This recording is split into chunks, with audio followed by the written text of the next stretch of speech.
Hello, Liz. How are you? Good. How are you? Great. How could we help you today?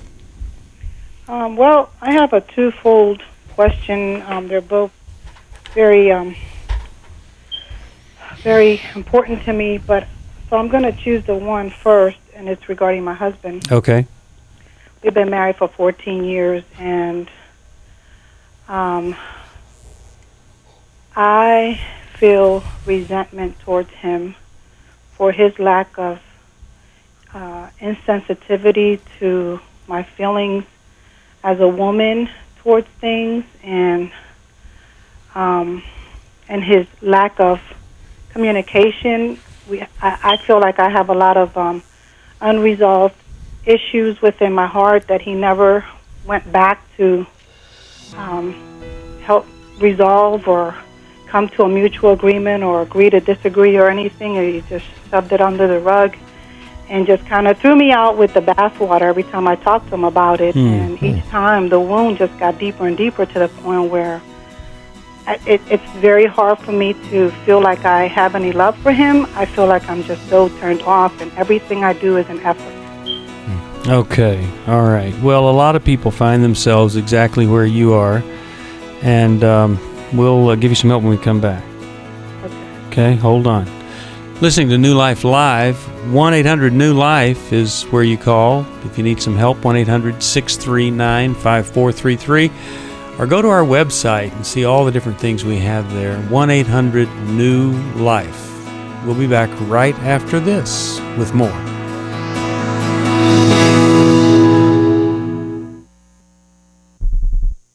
At New Life, we are passionate about helping people experience recovery, and it's no exception when it comes to recovery from the addiction to drugs or alcohol. We are very grateful to have found what we believe is the premier facility to offer a Christian 12-step model of care. It treats the whole person and offers biblical values as the foundation for treating the mind, body, and spirit. Our partner in drug and alcohol addiction provides exemplary medical and psychiatric care, as well as Christian-based psychotherapy, pastoral counseling, biblical studies and meditation, educational groups, worship and prayer, and a Christian 12-step program. The approach is non-denominational and guides the patient to experience freedom through a renewed relationship with Jesus Christ. Call us today at 1-800-NEW-LIFE if you or someone you love is struggling with drug or alcohol addiction.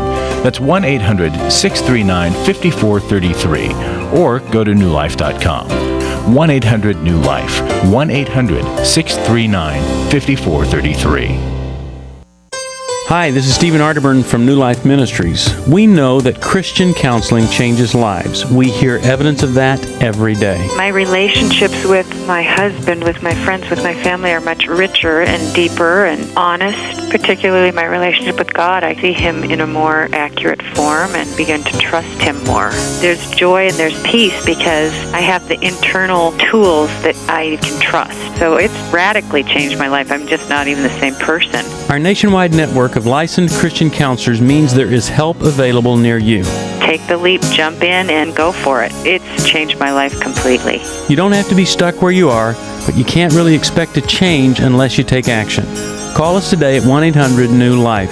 It could be the start of a whole new life for you.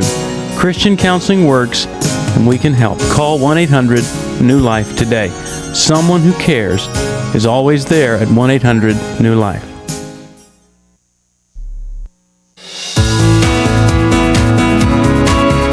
To find out more information about New Life, or to order any of the resources mentioned on today's program, call 1-800-NEW-LIFE. Now, back to the program. We are back. All right.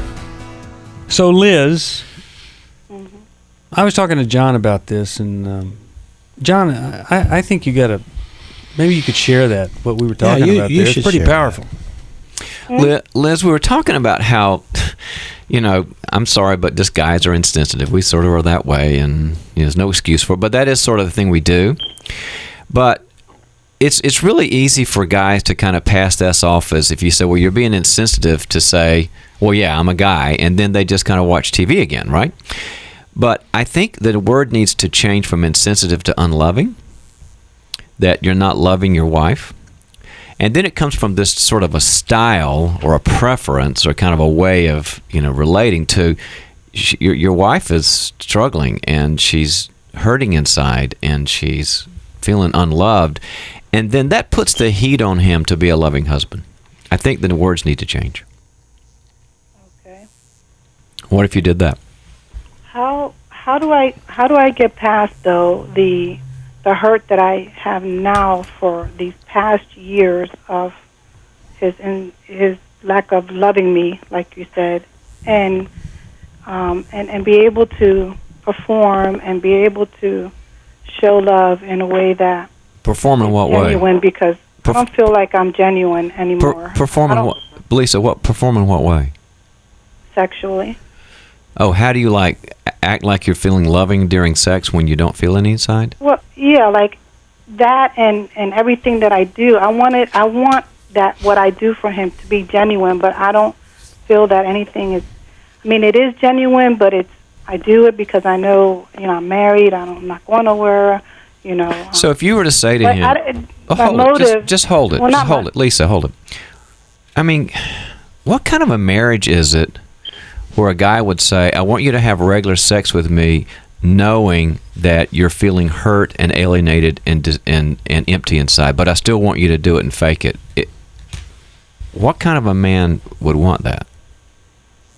You tell me, because that's what I can't figure out. I don't know if that's what you've got, because I wonder if he knows this.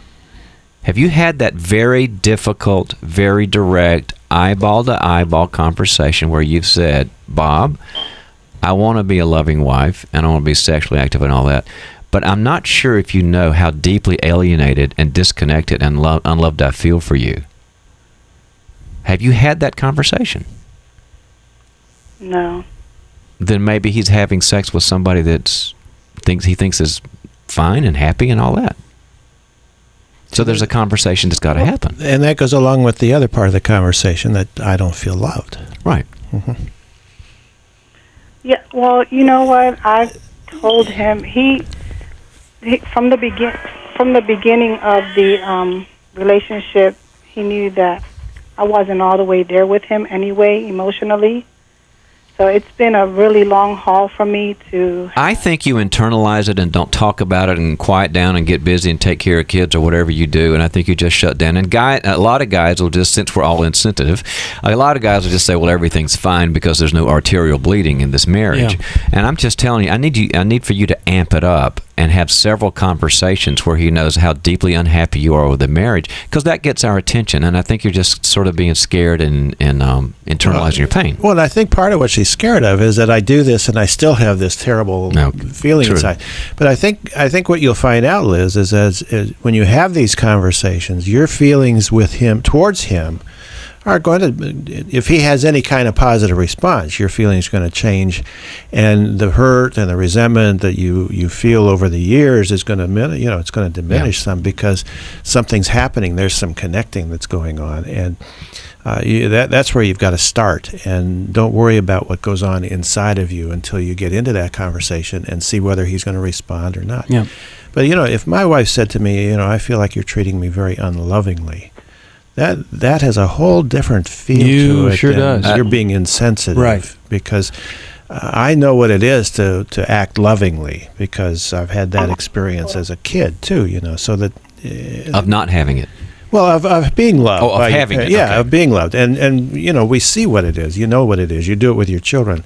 And it's like, I understand. I can't play ignorant on that one. Well, another thing is she's going to have to walk down the road of forgiveness. She's going to have to. It's not easy. And in walking into walls, but if she's got his ear and he's responding, that becomes then it becomes easy.